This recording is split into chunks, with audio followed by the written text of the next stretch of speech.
This is Autohaus Z. We are here to review the AE86 Aero Underpanel from T3. And so far I am not impressed. So if you look at their picture, it looks like it's only supposed to come with one of these bars.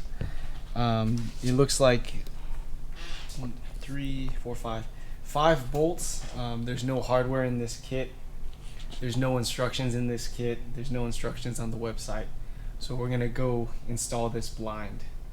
Some stuff I am happy about.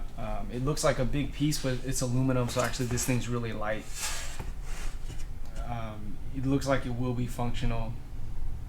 But yeah, that would be the two sore points for me, is that there's no hardware and no instructions for this kit.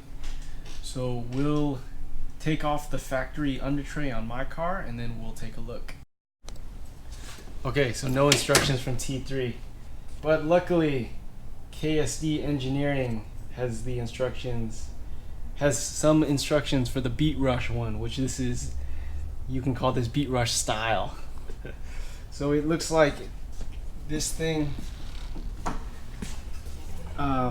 bolts to the tension rod brackets right here. If you had OEM tension rod brackets, this thing would bolt right in, but I have the ones from DMAC, so it looks like I'm gonna have to modify this piece to bolt in. Hold on one second. And then from the KSD website, these two things are supposed to slip in through one of these holes and then get captured in here, so then you can bolt on the back part of the underpanel. So thank you, KSD Engineering, because I would never ever be able to figure this out by myself.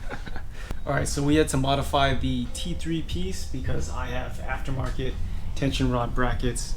So if you have the factory ones, you won't have to do this, but just to show you what I did, I cut 2 slots. I'll show you the other side.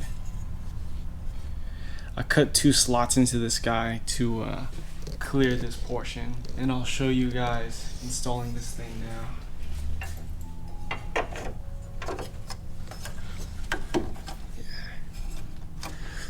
So yeah, you have to take out the 2 bolts for your tension rods, and that's where this guy will live. The other 2 square brackets they give you go in the subframe, so you need to mess with them, and they'll slide in through this part of the subframe. Most of you guys, your subframe is probably a little beat up like mine, so I had to persuade this one to go in just because how messed up the bottom of my subframe is. But yeah, just to reiterate, this guy goes in the tension rod location. These 2 guys just slip fit in. These are M6 by 100 bolt holes, so you will need 5 of them. And yeah, we should now be ready to install the under tray. Alright, change of plans. So these things that are supposed to slip into the subframe, I realized that riv nut hole is supposed to line up with that small hole right there. So a better solution, there's already pre-drilled holes, so I just put in M6 riv nuts in there. Yeah, that's far better solution than this thing. So if you're gonna install this, if you have a riv nut tool, this is the way to go. Forget these things. Alright, finally got the under tray installed. So again, these are M6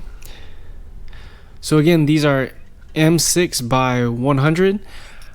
You need 5 of them. I would say 15 mil in total length should be good.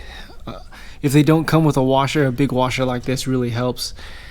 A little bit of blue Loctite on all 5 would be a good idea also.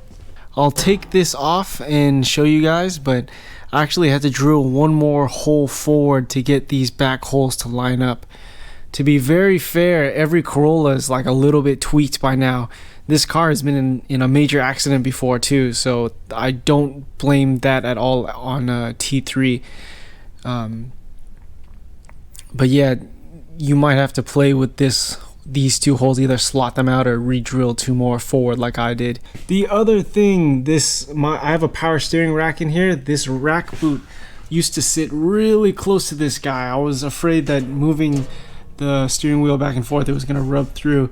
So when I take this off, I'll show you guys also, but I added 2 spacers to space this down a little bit, just so you can see I can put 2 fingers here and it clears the boot now. Alright, so these are the spacers I used. I just had these lying around. I don't know what they're from, but they're about 15 to 20 mil in height. You can see where I had to re-drill like a forward hole to get the bolt holes to line up. But again, the age of these cars, every chassis is probably a little bit tweaked by now, so I totally don't blame T3. Overall, I like the product. I know I've been pretty harsh throughout the video for T3, but I mean, I like the company, I like the product. This is just to be expected.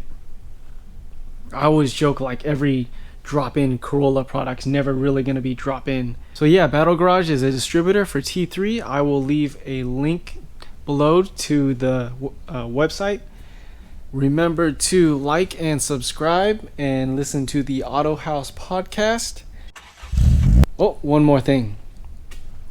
If you know Graham and Mighty's beam swap AE86, in his install video for this guy, he talks about he needed spacers for this thing.